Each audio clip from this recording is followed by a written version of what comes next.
It's 2007, and Liverpool FC has just enjoyed some success on the pitch. A miraculous Champions League win in 2005, followed by an FA Cup in 2006.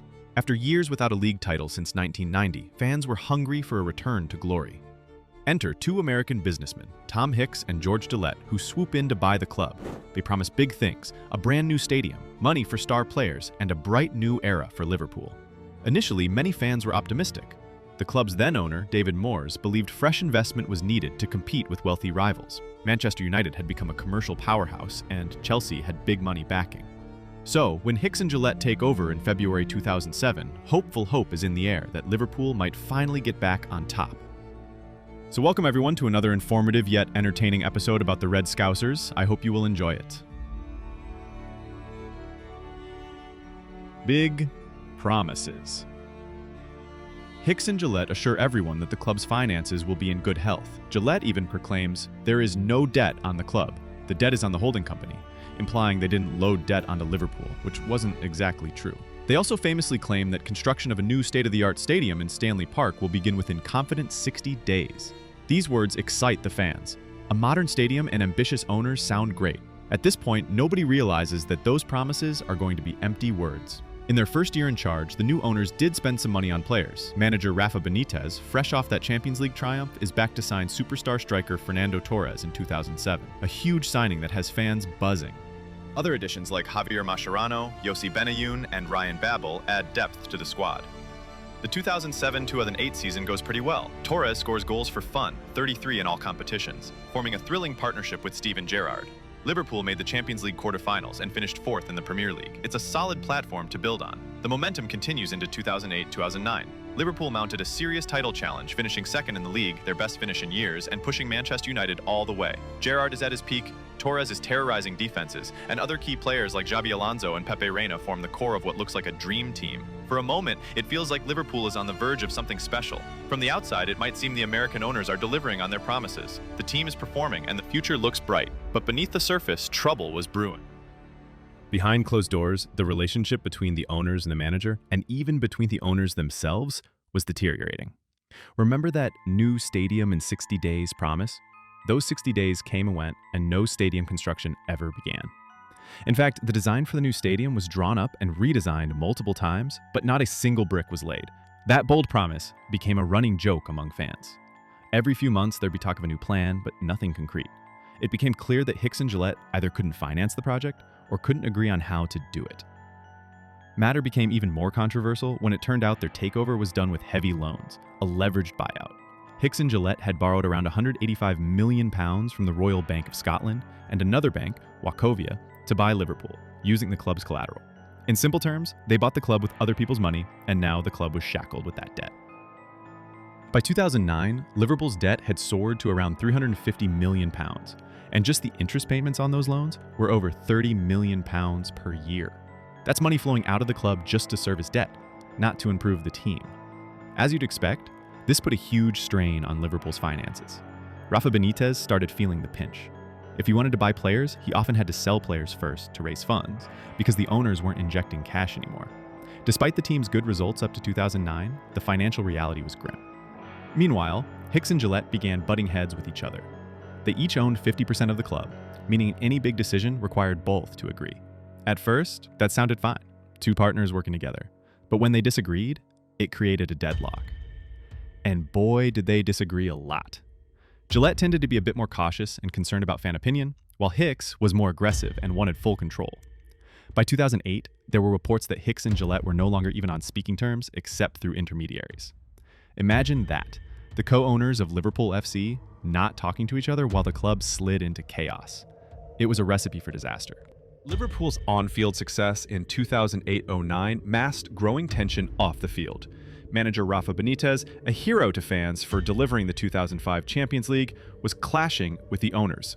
He wanted more control over transfers, understandably, as he knew the squad's needs best. But Hicks and Gillett weren't keen to hand over full control, especially as they started tightening the purse strings. They even talked about having veto power on signings. This led to a power struggle. Rafa would identify targets, and the owners would sometimes drag their feet or refuse to pay up. One famous dispute was over Gareth Barry, Benítez wanted to sign him, and it was rumored he might sell Xabi Alonso to fund it, a move many disagreed with. In the end, Barry never arrived. Alonso felt underappreciated and left for Real Madrid in 2009, and Liverpool lost one of their best midfielders. After coming so close to the title, the summer of 2009 was turbulent. The lack of investment and the internal wrangling took a toll. The 2009-10 season also turned into a disappointment. Injuries and a thinner squad saw Liverpool drop to a 7th place finish in the league, missing out on Champions League qualification. For a club of Liverpool's stature, that was a big setback.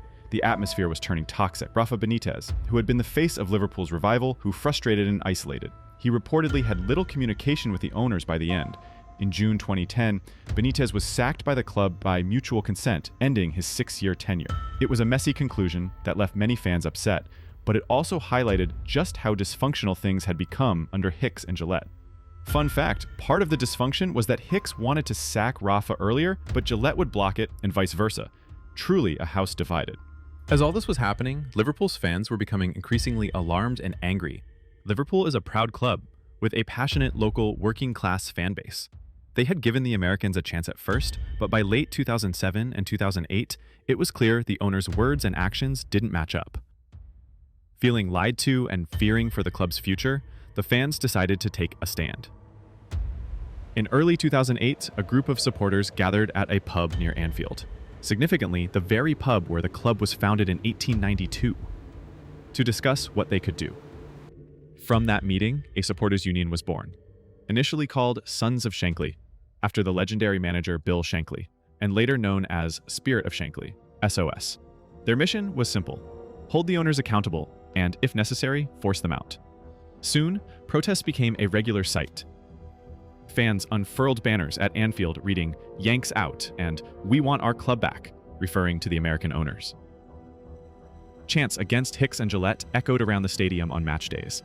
Spirit of Shankly organized marches and rallies, always peaceful but very vocal, to raise awareness of what was happening to Liverpool FC.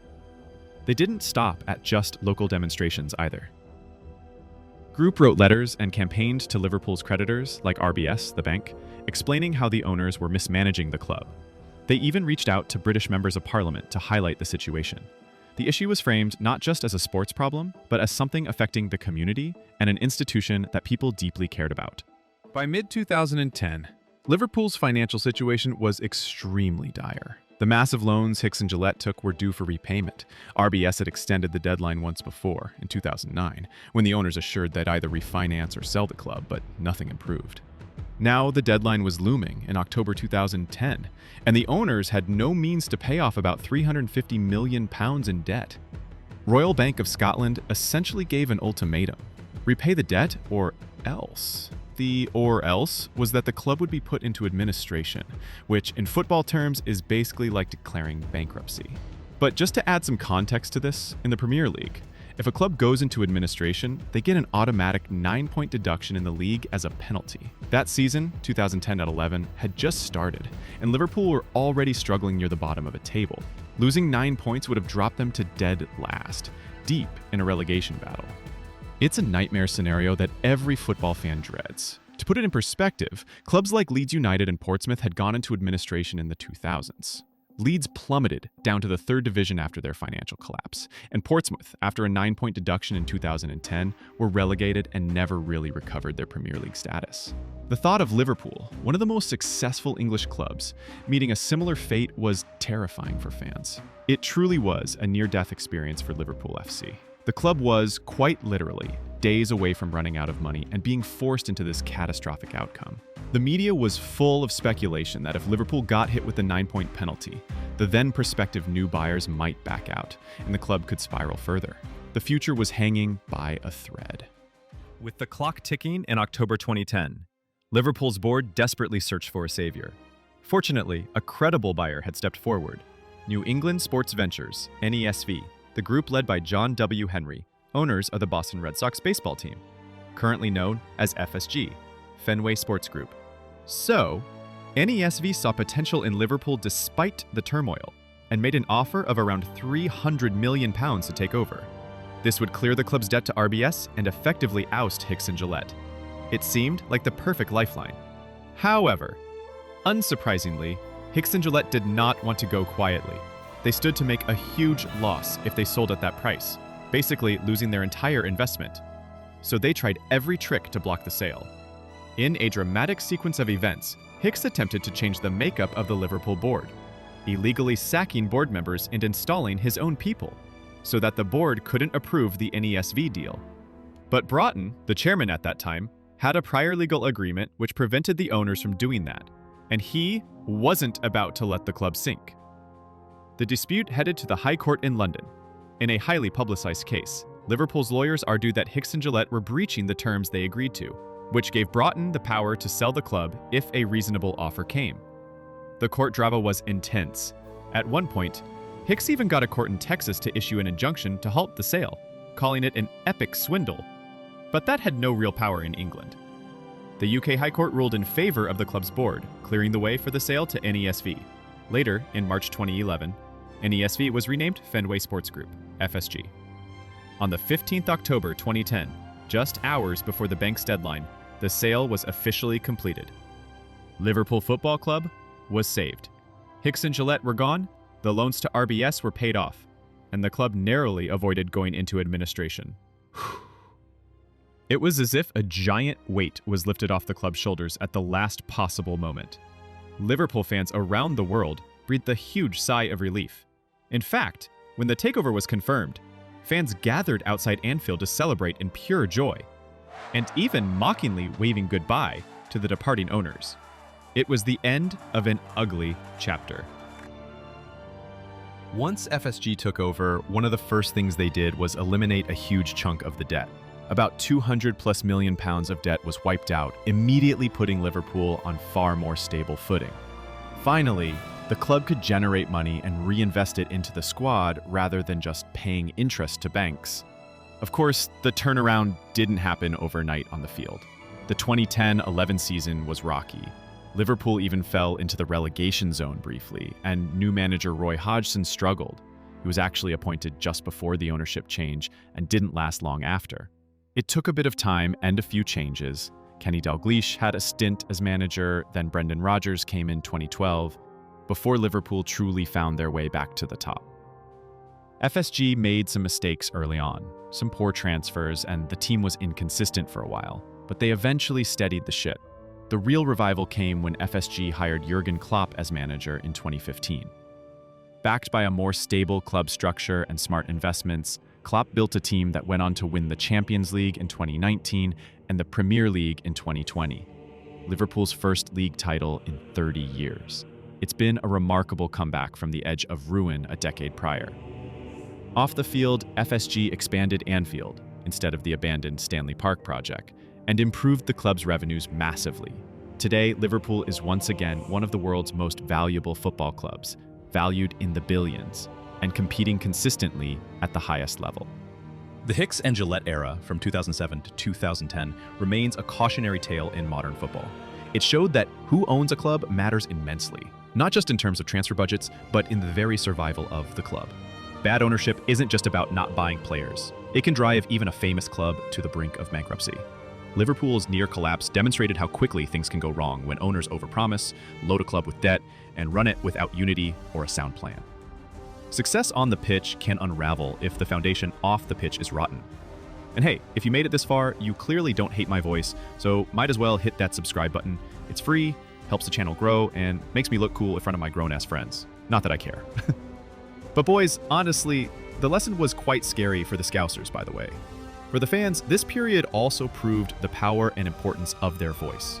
If Liverpool supporters hadn't stood up when they did, organizing, protesting, and shining a light on the situation, the ending might have been very different. Their efforts put pressure on the banks and the broader football community to intervene. In a very real way, the fans helped save Liverpool. This hasn't been forgotten. Even today, you'll hear Liverpool fans and players talk about the special bond and how this means more. It's not just a marketing slogan. It's rooted in the knowledge that the club is nothing without its supporters. In the end, what could have been Liverpool's demise turned into a story of survival and revival. So that was the whole yapping. Don't forget to subscribe to No Ball IQ, and I will catch you in the next one. Peace.